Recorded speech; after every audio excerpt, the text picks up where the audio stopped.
दोस्तों, दूसरे चरण का चुनाव प्रचार खत्म हो चुका है। न केवल चुनाव प्रचार खत्म हुआ है, बल्कि कल सुबह से दूसरे चरण के किशनगंज जिले में मतदान होना है, चुनाव होना है। ऐसे में किशनगंज जिले में यूं तो कई एक उम्मीदवार चुनावी मैदान में है, लेकिन तीन ऐसे उम्मीदवार हैं, तीन पार्टियों की तरफ से जो प्रबल दावेदारी अपनी तरफ से पेश कर रहा है। हर एक ये दावा कर रहा है कि हम इस बार 2024 लोकसभा चुनाव में किशनगंज जिले से अगला 5 साल के लिए एमपी बनने जा रहे हैं। सबसे पहले आइए हम आपको बताते हैं डॉक्टर जावेद आज़ाद साहब के बारे में। ये साहब किशनगंज जिले से कांग्रेस पार्टी से चुनावी मैदान में उम्मीदवार के तौर पर है। ये इस बात की गवाही दलील पेश कर रहा है कि हम पिछले कई वर्षों से किशनगंज जिले में कांग्रेस का राज रहा है और पिछले 5 साल में हम किशनगंज जिले के कांग्रेस पार्टी की तरफ से सांसद भी थे। हालांकि इन साहब को ये पता नहीं है कि लोगों के अंदर इस बार एक बदलाव का जो है मुहिम चला हुआ है। लोग बदलाव करना चाहते हैं और कांग्रेस पार्टी तो ठीक है, कांग्रेस पार्टी के बारे में कुछ कहना नहीं चाहता है, लेकिन जो उम्मीदवार है डॉक्टर जावेद आज़ाद साहब, इसको लेकर लोग काफ़ी नाराज़ हैं। सबसे बड़ी वजह इसके पीछे का ये है कि डॉक्टर जावेद आज़ाद साहब एक बार अगर चुनाव जीत जाते हैं, तो फिर वो पिछले 4.5 साल तक वो अपने क्षेत्र को कहकर भूल जाते हैं। शायद उनको ये पता भी नहीं होगा कि वो किस क्षेत्र से सांसद हैं या फिर वो विधायक हुआ करते थे। दोस्तों, लेकिन इस बार जो किशनगंज के लोगों का माहौल है, किशनगंज के लोगों का जो मूवमेंट है, वो बदलाव की तरफ जा रहा है। हालांकि बदलाव की तरफ दो पार्टियां हैं, एक जदयू के मास्टर मुजाहिद आलम साहब हैं, दूसरा एआईएमआईएम पार्टी के अख्तरुल ईमान साहब हैं। दूसरे नंबर पे दोस्तों हम आपको बताएंगे मास्टर मुजाहिद आलम साहब के बारे में।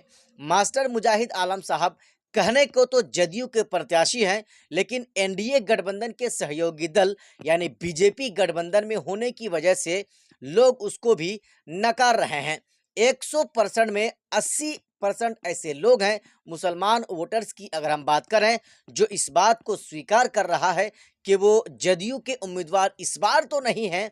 हालांकि एनडीए गठबंधन के सहयोगी दल होने की वजह से वो बीजेपी के प्रत्याशी हैं और हम उनको वोट नहीं करने वाले हैं।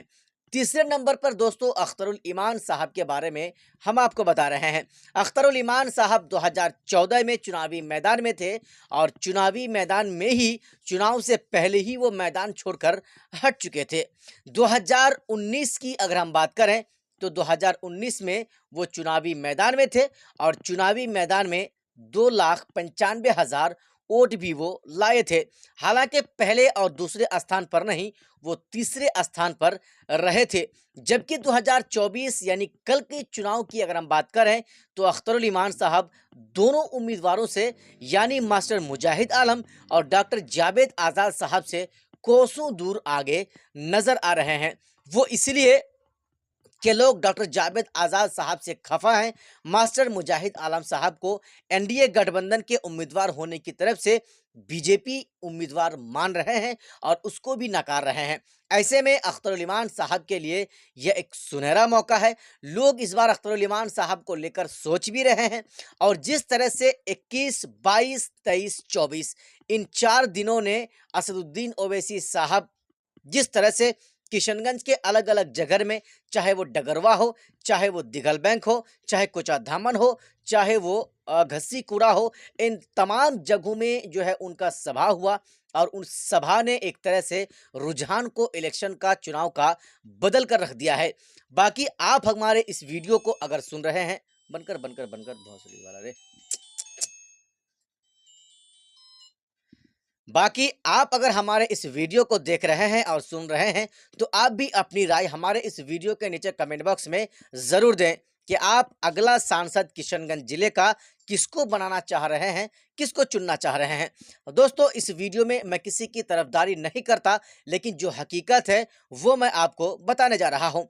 ठाकुरगंज प्रखंड की अगर हम बात करें और दिगलबंद प्रखंड यानी ठाकुरगंज विधानसभा की अगर हम बात करें, तो मुसलमान वोटर्स तकरीबन 60 से 65% वोट अख्तरुल ईमान साहब के हक में जाता हुआ दिख रहा है। हालांकि दोस्तों ये हमारी टीम का ये आंकड़ा है। जिस तरह से कल ओवैसी साहब का प्रोग्राम दिगल बैंक के टप्पू हाट में हुआ, उस प्रोग्राम ने मानो एक तरह से दिगल बैंक प्रखंड के लोगों के रुझान को बदल कर रख दिया है। वहीं अगर अमोर विधानसभा की हम बात करें तो अमोर और बैसी विधानसभा के अंदर जिस तरह से अख्तरुल इमान साहब अमोर से विधायक हैं, उनकी तो कहने ही क्या है।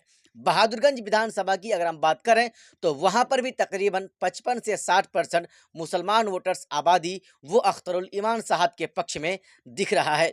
बाकी दोस्तों ये कहना जल्दबाजी मेरे लिए और हमारी टीम के लिए हो जाएगी कि अख्तरुल ईमान साहब इस चुनाव को जीत रहे हैं, लेकिन जो समीकरण है, जो माहौल है, जिस चीज़ को देखकर अंदाज़ा ये लगाया जा रहा है कि अख्तरुल ईमान साहब 2024 में उनको जो है किशनगंज जिले का लोकसभा लोग बनाएंगे, चुनेंगे, ऐसा मैं नहीं, माहौल कह रहा है।